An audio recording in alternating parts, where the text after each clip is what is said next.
नमस्कार, मैं हूँ राधा और आप देख रहे हैं न्यूज़ जंक्शन। देश इस समय जिन हालातों से जूझ रहा है वो किसी से छिपा नहीं है। हर तरफ अफरा तफरी का माहौल है। सारी सुविधाएं कम पड़ती जा रही हैं। ये हाल किसी एक जगह का नहीं बल्कि देश भर में है और कुछ राज्यों में तो कोरोना बिल्कुल चरम पर है। वहीं किसी अस्पतालों में बेड नहीं मिल रहा है। इन सब से लड़ने के बाद जो जिंदगी की जंग हार जा रहा है उसे शमशान में भी जगह नहीं मिल रहा है। खेसारी लाल यादव वैसे भी जिंदगी की हर छोटी बड़ी घटना पर गाना बना देते हैं। ऐसे में तो सबको झंझोर देने वाले हालात हैं, तो इस पर वो कैसे खामोश बैठ सकते थे।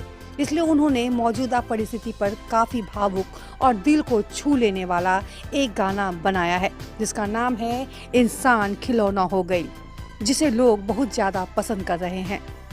गाने में खेसारी लाल ने कोरोना वायरस से जूझ रहे लोगों की झलक दिखाई है। किस तरह से लोग इस हालात से लड़ रहे हैं, उनके दिलों पर क्या गुजर रही है, गाने में सब कुछ दिखाया गया है। वही गाने को देखकर ऐसा लग रहा है कि खेसारी ने इसे अपने घर पर ही शूट किया है।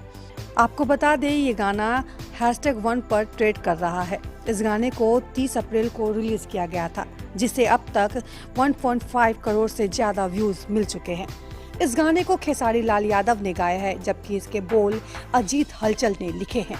वहीं इसका म्यूजिक लॉर्ड जी ने दिया है। खेसारी का ये गाना फैंस को बहुत पसंद आ रहा है। साथ ही ये सोशल मीडिया पर भी तेजी से वायरल हो रहा है। लेटेस्ट न्यूज के लिए सब्सक्राइब करें न्यूज़ जंक्शन।